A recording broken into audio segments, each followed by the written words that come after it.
very divisive leadership within our community.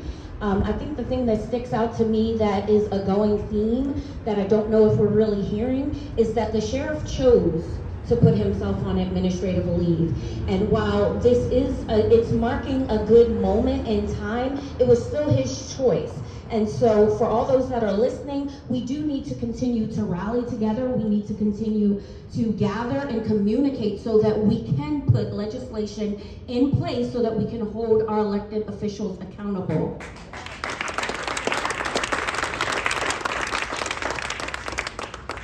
I will say, going back to June 5th, 2020, Frederick had a large demonstration, and during that demonstration, several of our team members had a negative run-in with our local sheriff. And I will say, at that time, we wrote the previous governor, and the previous governor directed us to our county executive, and we continue to run in circles. And so while people have tried to hold the sheriff accountable, there's been nothing in place to do such. And so our community, while we are rallying now, it's also a time to heal, because people have been traumatized and negatively impacted. And while people share those stories, we need to have compassion and empathy, because there's going to be a lot of stories that aren't even known that are coming out about the negative effects of having this sheriff in leadership in our community.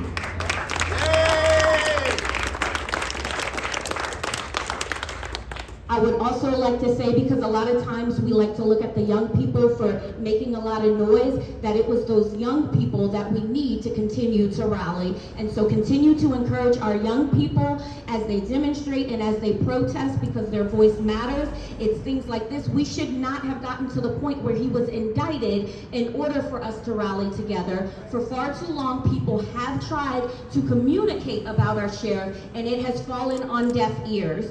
For far too long, we have said, hold funding. We do not want to put public safety at risk, but our sheriff has been allowed to have a lot of equipment. He's had millions and millions of dollars, and so it is very alarming that he would conspire to get machine guns with all the weaponry he has in his arsenal already. The implications of this indictment are alarming. We see that it was conspiring to get machine guns with a gun owner. But my concern is, and I hope that our elected officials investigate his department in a whole to see why there was such a conspiracy to get machine guns when we know that we have gun control issues now. We have school shootings. We don't need more guns in our community, especially people that are licensed to carry them. He has weapons at his disposal. This was very concerning for our community, and public safety is of its utmost concern right now. And so we need to continue to link together and hold our elected officials accountable. The silence is very loud for how long it took for several elected officials to come out and stand against. These are elected officials. We do not care about burning your political careers or anything. This was public safety. It should not have been slow to put out a statement when this was indictment. This wasn't conspiracy. This wasn't a rumor. He was indicted.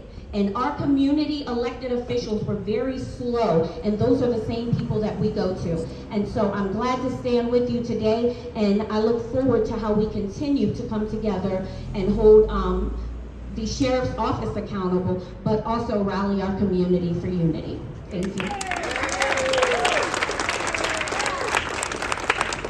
Thank you.